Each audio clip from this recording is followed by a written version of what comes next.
failing is good actually. Being scared of failure or trying to avoid failure is something that we were taught. Everything happens inside of our brain, which means that if you like dogs versus if you don't like dogs, that's based on the experiences that you had with dogs.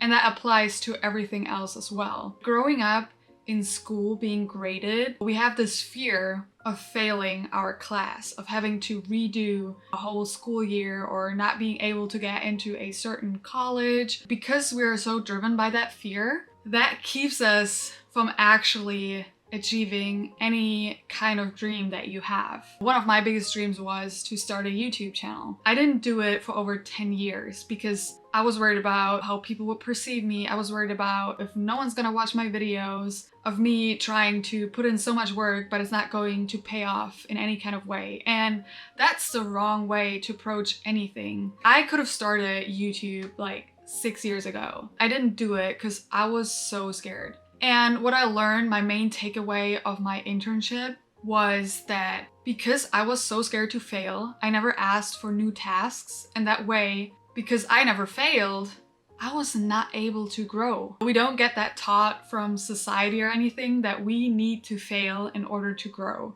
And another example is when I started running in March, I remember I signed up for my first race. It was a 10K, never ran 10K before. Everyone told me like, don't start off too fast. I was like, okay, won't happen. And of course, it was my first race and it did happen because I just had no sense of my own pace, and then like people kept passing me. So I was running faster than I would have. From that mistake that I made, when we fail, we think, this is the worst. Why did I even do it? That's the reason what keeps most people from starting to turn their dreams into a reality, trying to achieve whatever their goal is that fear of failure. We have so many emotions around failure and it just gets extreme. It's like, oh, if we fail our grade, it means we're not smart, which means we might not be lovable. It's like this whole domino effect that if we fail, we assume so many other things following that failure, but that's not true. Failing, the sooner you fail, the better. When it comes to getting a credit from the bank for a business idea, a lot of times they're willing to give money to the person that already had a couple of failed businesses rather than someone trying their first business, because most of the time the first businesses are going to fail that you think of. And successful people that I know, they fail multiple times. The difference between an average person and a successful person is that the successful person is not giving up. They keep going. And it's really interesting because they found that successful people, what they most have in common, it's not good looks, it's not their IQ, it's not their EQ, it's that they have grit. And grit means that you keep going after you fail. You keep showing up for yourself even if you don't feel like it. It was about showing up for yourself consistently and never giving up. And I feel like growing up in a society with our school system that teaches us that failure is so terrible and we never want to experience that, that keeps us from growing. That keeps us stuck where we are. And feeling stuck is a terrible feeling. We don't want to feel that way, but at the same time, we don't know how to break out of it.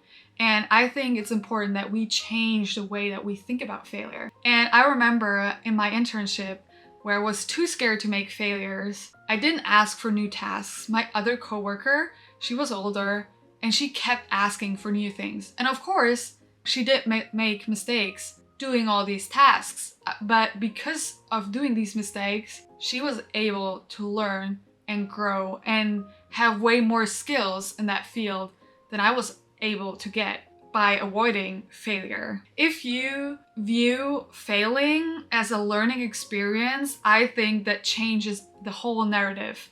That makes you be more proactive about doing things. Because I remember as a dog volunteer, I made certain mistakes and my trainer got really upset and loud at me. And she's like, you can't do that. You can never stop when you walk the dog. You always need to be in motion, even if it turns out to be a bad decision that you make, because it's just dangerous to freeze when there might be another threat, maybe a cat on the street. I was only able to keep showing up because it was something that I really wanted. I was like, it felt so uncomfortable in that moment, and also getting that feedback that I did a mistake, that I was like, this is the worst. I never want to experience that again.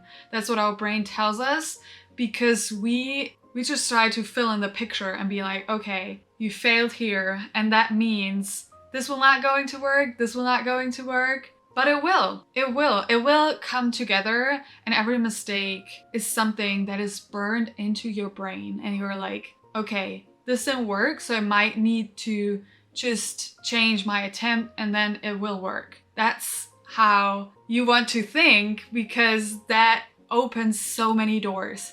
It's like, if you fail, it's kind of like one door closing, which means you're one door closer to getting what you want to get. It's like I said in a previous video, some people, they're like, oh, there's this box and there's my dream inside of this box, but I don't know the code, and people will complain and just give up right there. Then there's some people that might try a couple of times and then give up.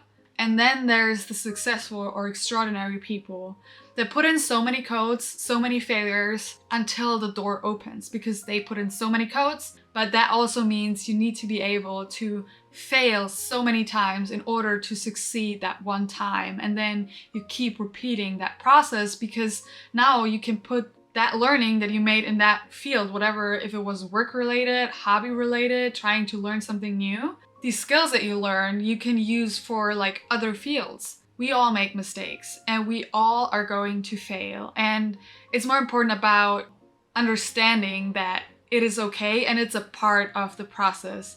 Failing doesn't mean it's the end. You make it the end by giving up. But it doesn't have to be the end. And it's the same thing like when you invest, the stocks lose a lot of value and you're like, oh, I'm failing because it didn't turn out how I wanted it to be. But if you don't sell the stocks yet, you didn't lose any money yet, because it could still go back up. And the same thing applies to you and your habits and the way that you think about failure. If you approach it in a more positive way, then it's not going to feel as bad for your brain, because your brain is trying to avoid bad things. And that's why we're so drawn to like social media. We can keep scrolling and it's going to be all nice, but in reality, it's not really nice. It's just distracting you. It keeps you procrastinating. And at the end of the day, when you go to bed, you think about your day and you're like, oh, I didn't achieve anything. I didn't get closer to my dreams. And then you have this upsetness, and you might try to fill the void by buying certain things, distracting yourself. I think it's really important that we see that we can change the way that we think. We can change our brain, rewire it, and make bad things feel good actually. And it all starts by the way that you think about things. I hope this video helped you, and I hope I'll see you in the next one. Bye!